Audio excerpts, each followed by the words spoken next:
below the belt daw na paratang ng conflict of interest ukol sa proyektong pinamumunuan ng mga diskaya sa may Baguio City. Pinabulaanan niya ni Mayor Magalong.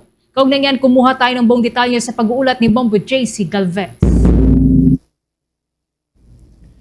Pinabulaanan ni Baguio City Mayor Benjamin Magalong ang umano'y below the belt na paratang ng conflict of interest kaugnay sa isang proyektong pinamumunuan ng mga diskaya sa lungsod na anyay naging dahilan ng kanyang pagbibitiw sa Independent Commission for Infrastructure. Sa kanyang pagharap sa pagdinig ng Philippine National Budget Blockchain Act, iginit na Magalong na hindi niya matanggap ang naturang paratang at tila pinalalabas na siya isang korap na opisyal. Naniniwala rin ang alkalde na may natamaan siya habang isinasagawa ang investigasyon ukol sa umano'y korupsyon sa mga flood control projects.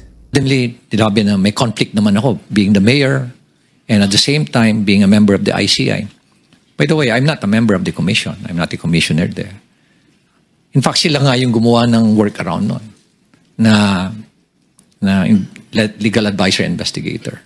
Pero inis out na ako nun eh. Tinanggal na nila lahat. And then suddenly, here comes a below the belt naman na accusation na ay dahil merong project si Diskaya doon at maanumalyang tennis court. Ay, sobra na yan.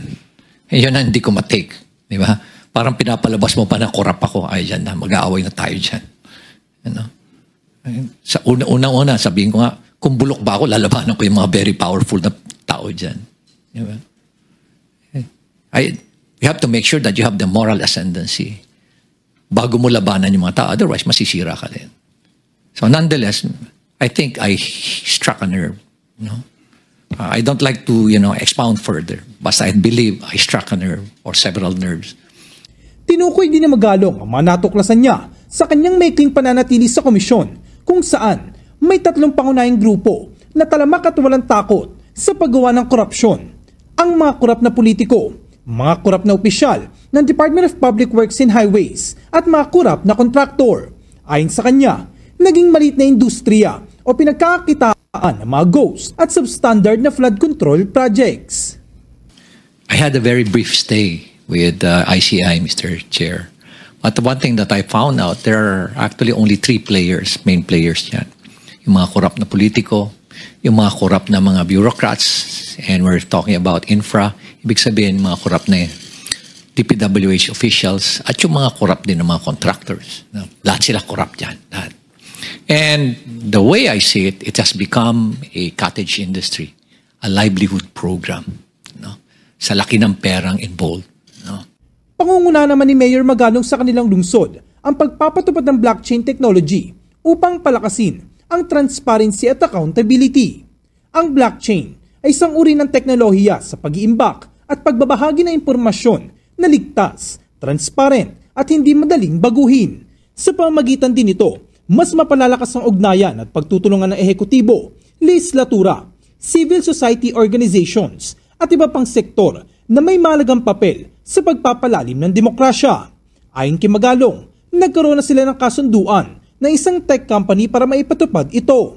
Inihahanda na rin anya nila ang mga kinakailangan dokumento at records na ilalagay sa blockchain. Kung wala kang ginagawang mali, hindi ka dapat matakot.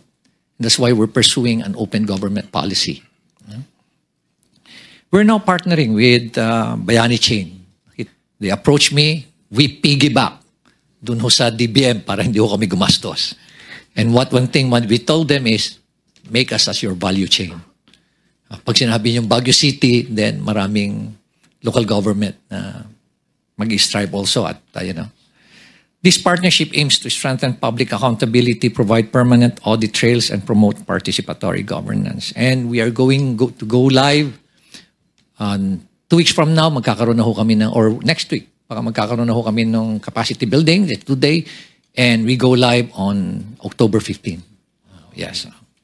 Mayor, how long was the process from sinimulan niyo yung partnership till mag-go live po kayo? Almost 1 month, Mr. Chair. Only 1 month? Yes, Mr. Chair. Wow. Kasi yung titingnan mo, from a very layman's perspective, madali lang ho lahat eh.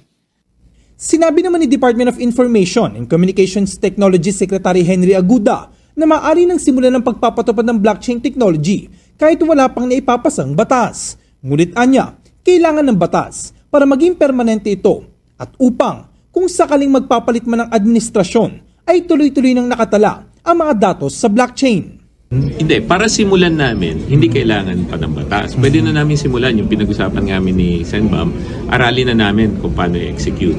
In parallel, binabalangkas nila yung batas. Pero kailangan yung batas para maging permanente na siya. Para hindi ba pag nagpapalit-palit yung administrasyon, nagbabago. Eto, pag sinabatas mo na, tuloy-tuloy na siya na nasa blockchain. Naniniwala rin si Aguda na kayang maipatupad ang isinusulong na blockchain technology. Ayon pa sa kalihim, isa itong political will na sinimula ng Pangulo at naniniwala siyang tatapusin ito ng ehekutibo. With this, sir, paano po natin siya mabilis din, may patutupad din po? Paano po yung pakikipagtulungan natin sa other agencies po? Sabi nga ni Senbam, tsaka feeling ko rin, political will yan.